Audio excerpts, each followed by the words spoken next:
Shalom Bapak Ibu Saudara-saudari di dalam nama Tuhan Yesus. Pada hari ini kita akan menyiapkan hati dan pikiran kita untuk dapat memuji dan memuliakan nama Tuhan. Sebelum itu kita bersatu di dalam doa. Bapa, kami sungguh mengucap syukur kepadamu untuk pada hari ini kami menyiapkan hati dan pikiran kami untuk dapat ditaburi kebenaran firman Tuhan. Untuk itu Tuhan, urapi setiap hamba-Mu, setiap hamba Tuhan yang melayani. Terima kasih Tuhan. Inilah doa ucapan syukur kami hanya di dalam nama Tuhan Yesus. Haleluya. Amin. Dalam Kristus ku berikan kemuliaan atas kemenanganku. Sungguh ku terpesona akan kekuatan dan kuasa-Mu. Oh, tak dapat ku mengukurnya, namun semuanya tak dapat melampaui anugerah-Mu yang ku terima dalam Kristus. Ku percaya ada kemuliaan di balik salib-Mu. Akan ku nyatakan kemenangan dari-Mu, kekuatanku, harapanku dalam Kristus.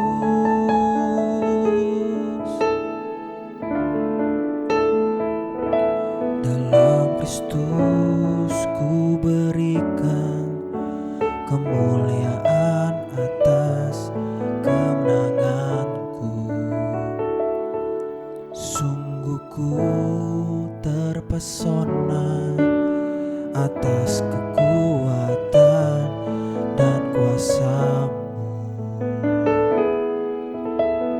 Oh, tak dapat ku mengukurnya, namun semuanya tak dapat melampaui anugerah-Mu yang ku terima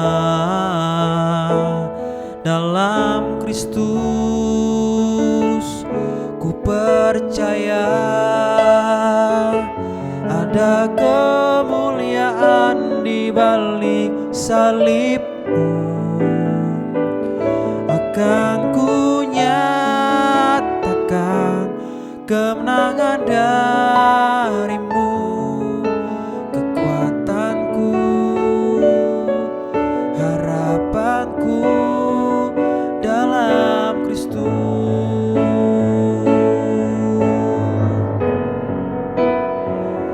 Dalam Kristus ku percaya ada kemuliaan di balik salib-Mu. Kan ku nyatakan kemenangan dari-Mu, kekuatanku, harapanku dalam Kristus.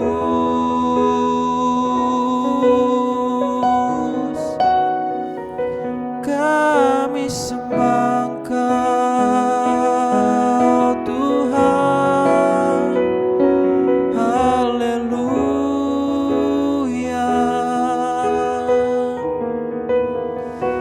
Kemuliaan bagi nama-Mu Tuhan. Terima kasih, terima kasih Tuhan, haleluya.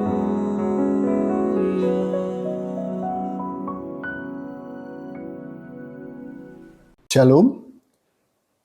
Malam hari ini kita mau belajar kebenaran firman Tuhan Sebelumnya mari kita satu hati dalam doa. Terima kasih Tuhan, ucap syukur untuk waktu yang Tuhan berikan buat kami, kemampuan buat kami untuk bisa menikmati kebenaran firman-Mu, dan juga anugerah-Mu Tuhan untuk kami belajar, dan kami dibentuk Tuhan. Malam hari ini kami akan belajar bagaimana Tuhan berkuasa atas hidup kami. Terima kasih Tuhan. Di dalam nama Tuhan Yesus Kristus, kami sudah berdoa mengucap syukur. Yang percaya katakan, amin. Saat ini kita mau belajar kebenaran firman Tuhan. Saya ambil dari satu perikop yang sangat menarik, yaitu angin ribut diredakan.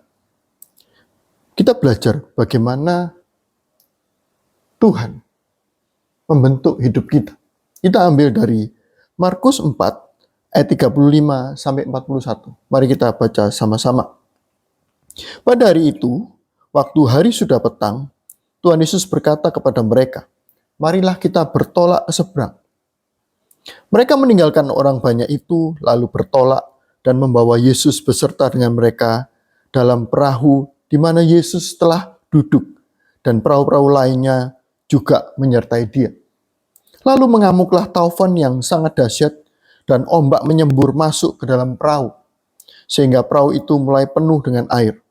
Pada waktu itu, Yesus sedang tidur di buritan di sebuah tilam. Maka murid-muridnya membangunkan dia dan berkata kepadanya, "Guru, engkau tidak peduli kalau kita binasa."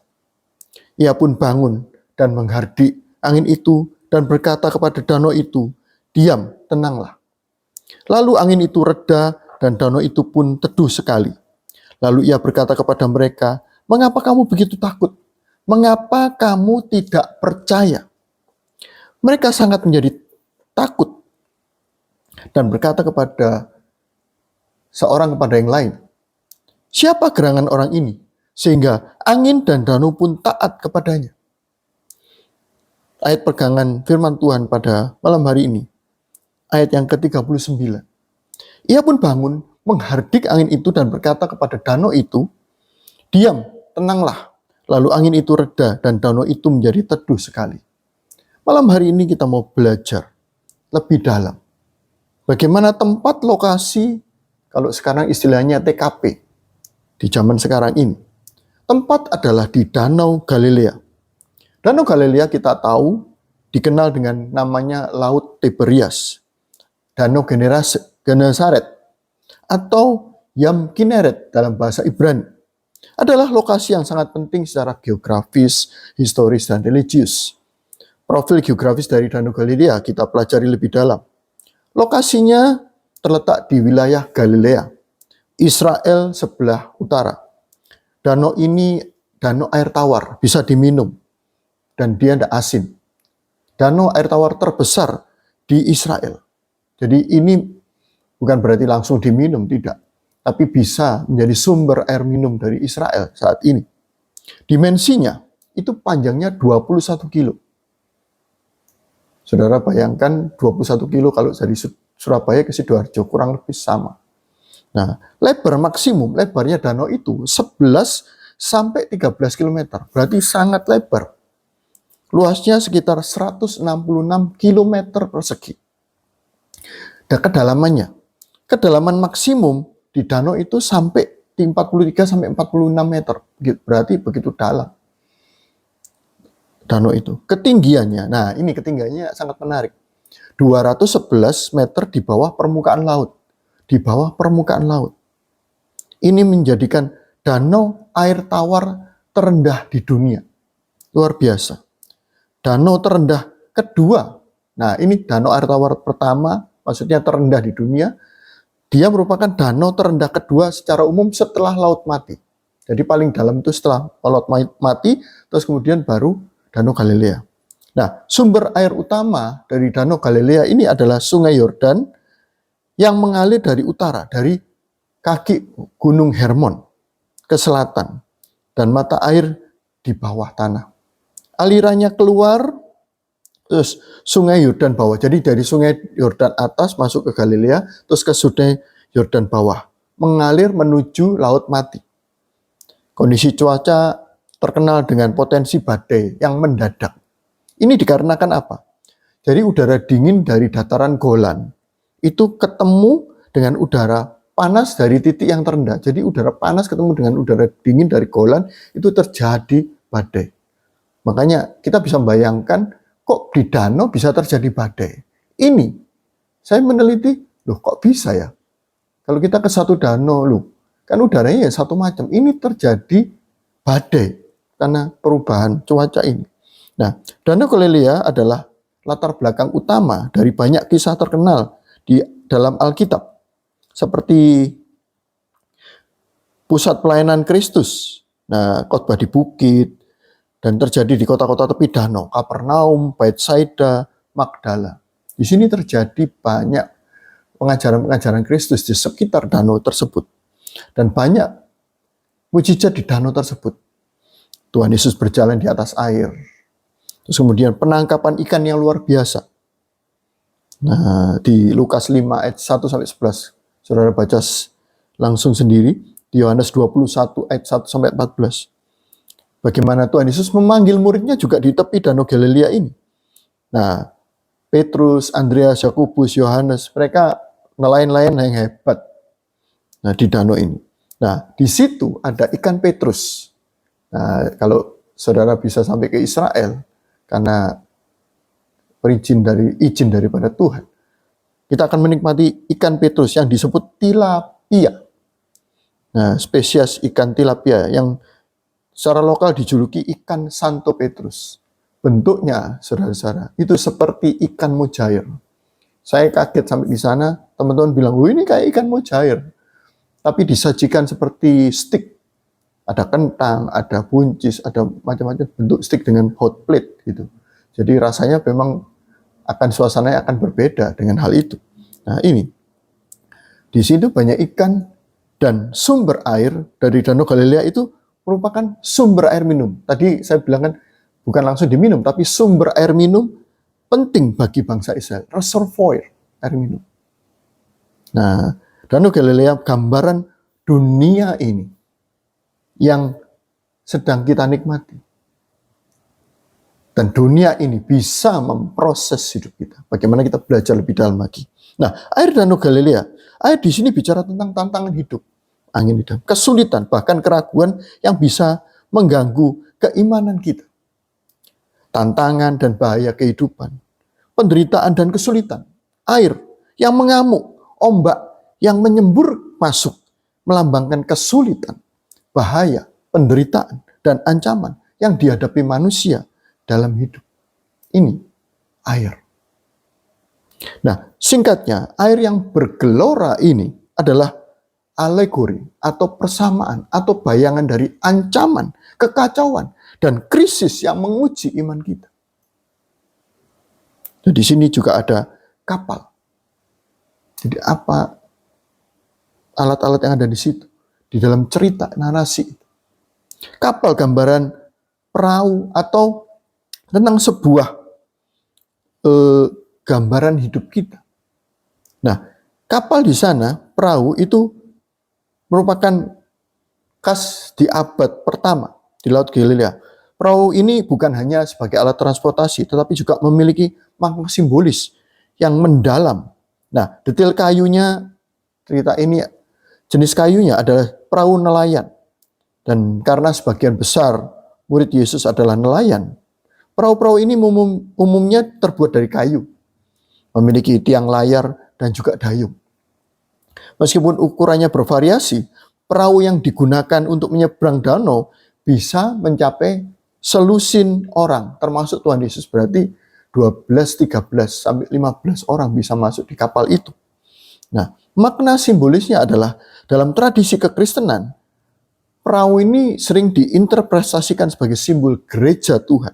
Umat Tuhan di dalam perahu yang dihantam badai, mewakili kehidupan umat beriman yang menghadapi kesulitan dan ancaman. Ya ini, sementara Tuhan Yesus ada di dalamnya sebagai penyelamat. Nah di sini, ini tentang perahu juga tentang kehidupan murid.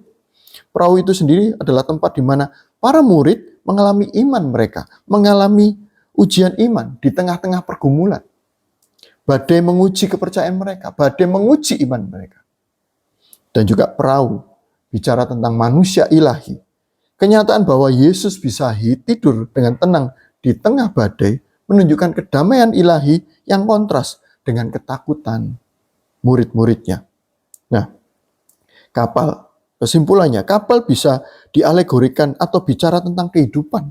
Dalam komunitas, kita berkumpul dengan tujuan yang sama, dengan berbagai macam kepribadian, menuju satu tujuan yang sama. Kita masuk di dalam perahu dan tujuan yang sama, bicara tentang kehidupan rohani kita. Kapal hidup kita yang kita kendalikan, atau kita naiki untuk menuju tujuan tertentu. Nah, kendaraan. Nah, di sini secara keseluruhan, perahu itu adalah kendaraan yang membawa Tuhan Yesus dan para muridnya ke pelayanan berikutnya.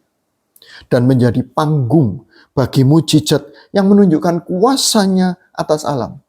Perahu itu menjadi alat dan panggung untuk bisa Tuhan Yesus itu memproklamasikan, mendemonstrasikan kuasa Allah, mujizat Allah.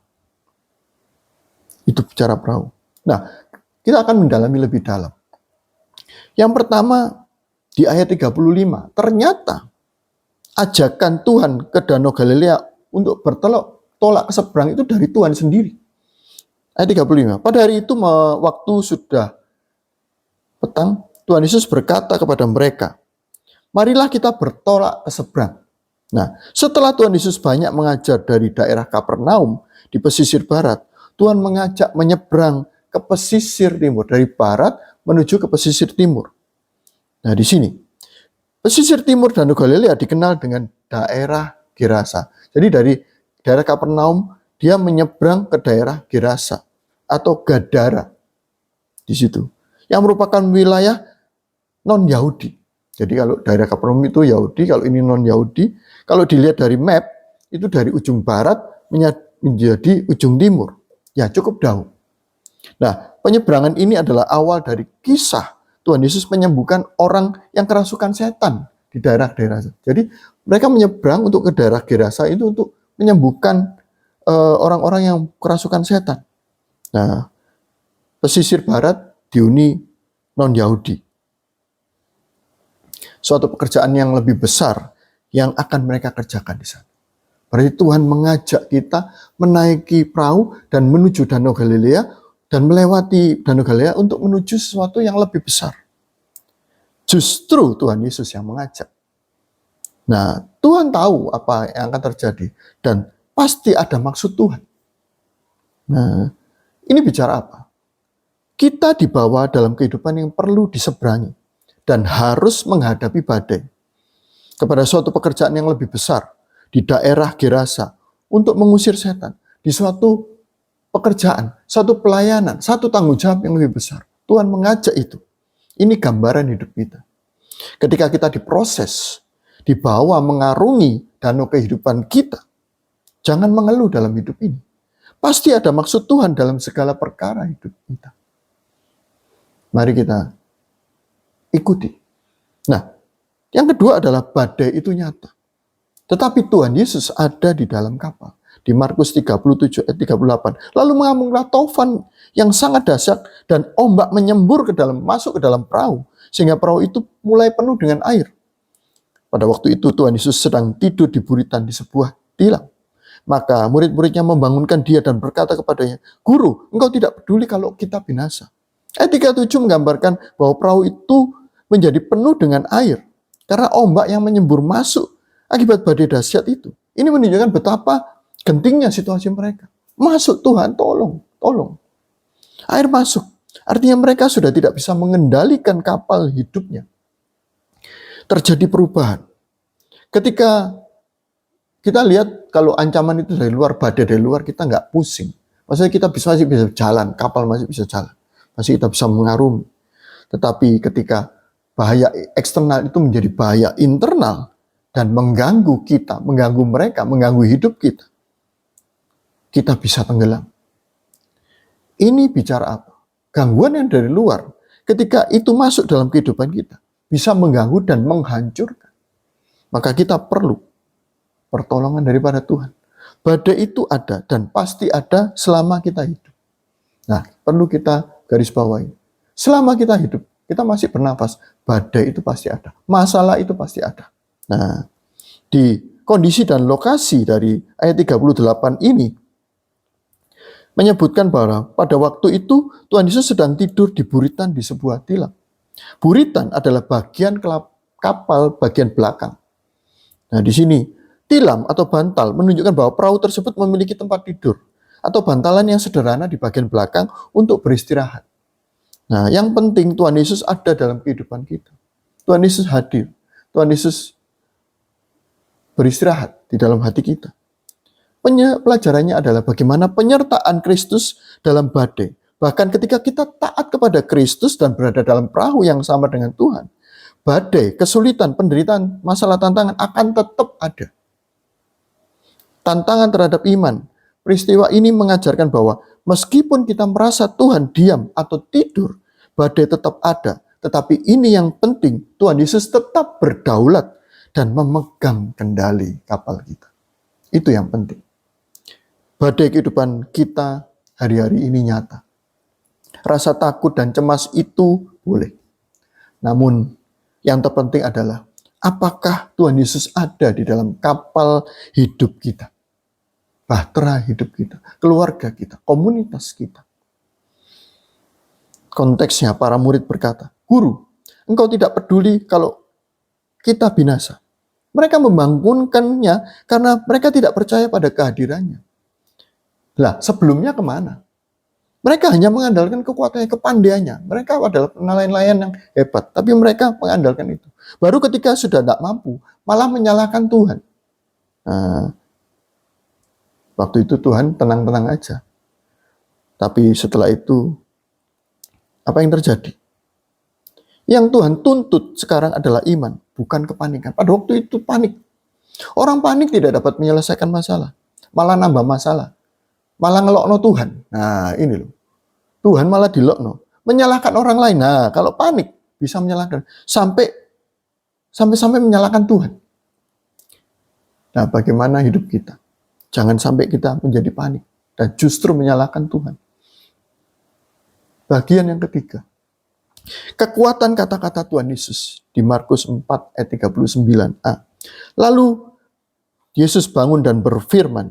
Ia pun bangun menghardik angin itu dan berkata kepada danau itu, "Diam, tenanglah." Lalu angin itu reda dan danau itu menjadi teduh sekali. Firman Tuhan mengatakan, Tuhan Yesus tidak hanya meredakan badai dengan tangannya, tetapi dengan firman-Nya. Ini luar biasa. Tuhan Yesus bersabda, "Diam dan tenanglah." Tuhan ingin menunjukkan kuasa absolutnya, kuasa kemutlakannya, bahkan terhadap kekuatan alam yang paling mengancam, badai. Sekarang orang bisa mengatasi segala sesuatu. Tapi kalau dengan alam, luar biasa, tidak bisa mengalahkan itu. Ini menunjukkan bahwa kuasa yang menciptakan alam semesta itu berkuasa atas setiap masalah kita. Saudara dan saya, masalah saudara sekuat apapun akan tunduk pada otoritas firman Tuhan. Apakah kita mau percaya hari ini bahwa firman-Nya memiliki kuasa untuk menenangkan kekacauan dalam hidup kita? Lalu ia berkata kepada mereka, "Mengapa kamu begitu takut? Mengapa kamu tidak percaya?" Nah, ini menjadi pertanyaan, ini menjadi ujian kita. Di bahasa Inggris dikatakan, "Why are you such coward? Don't you have any faith at all?" Tuhan Yesus di bahasa Indonesia cuma berkata, tetapi dalam bahasa Inggris, terjemahan The Message dikatakan, Tuhan Yesus menegur dengan keras. Reprimanded, itu menegur dengan keras. Kalau bahasa Jawanya itu ngilokno, saudara. Dengan keras. Kenapa kamu begitu pengecut, coward, pengecut? Apa kamu tidak punya iman sama sekali? Nah ini, ketika panik, muridnya manggil Tuhan Yesus, menyalahkan Tuhan. Tuhan memang meredakan, tapi Tuhan menegur dengan keras. Istilahnya mengajar dengan keras. Kamu pengecut, di mana imanmu? Nah, jangan kita menjadi pengecut.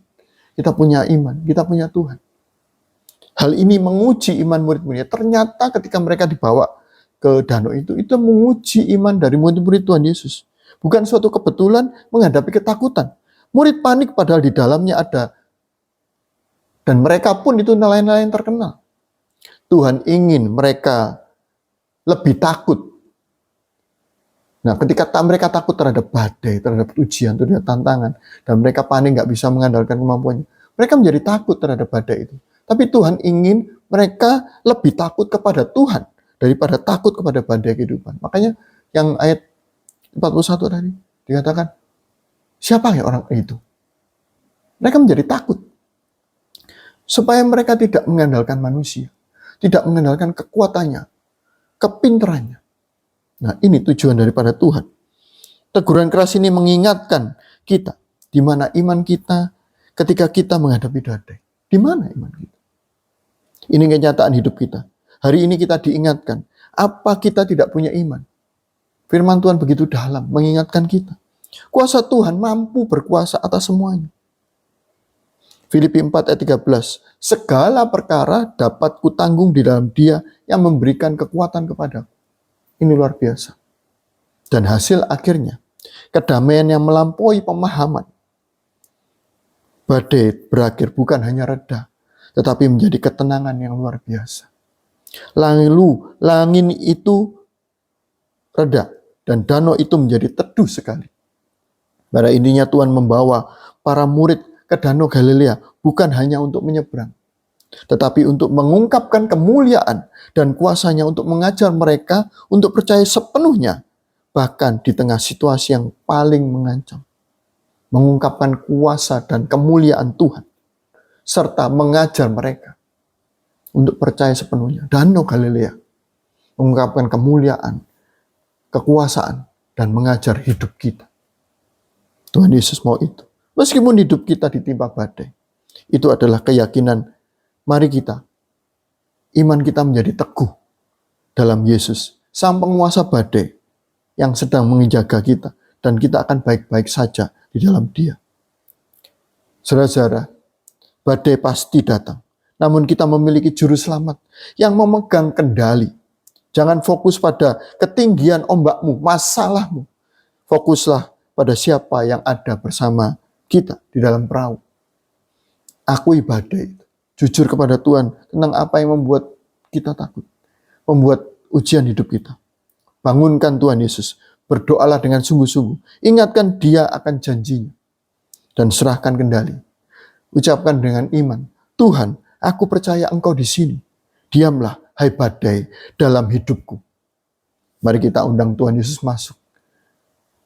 Dan memerintah dalam setiap ketenangan dan atau kekacauan pun dalam hidup kita. Tuhan tahu badai hidup saudara. Amin. Mari kita berdoa. Terima kasih Tuhan untuk firman-Mu pada malam hari ini. Kami sudah belajar bagaimana angin Engkau redakan Tuhan. Badai hidup Tuhan yang berkuasa. Terima kasih untuk firman-Mu yang begitu indah. Berbicara terus dalam tiap hati kami. Tuhan berkati dimanapun saudara-saudara kami yang mendengarkan dan mendalami akan kebenaran firman Tuhan. Tuhan berkati kami semua ya Tuhan. Terima kasih Tuhan. Kami percaya Tuhan sudah mendengar doa kami. Di dalam nama Tuhan Yesus Kristus, kami sudah berdoa mengucap syukur. Yang percaya katakan amin. Tuhan Yesus memberkati.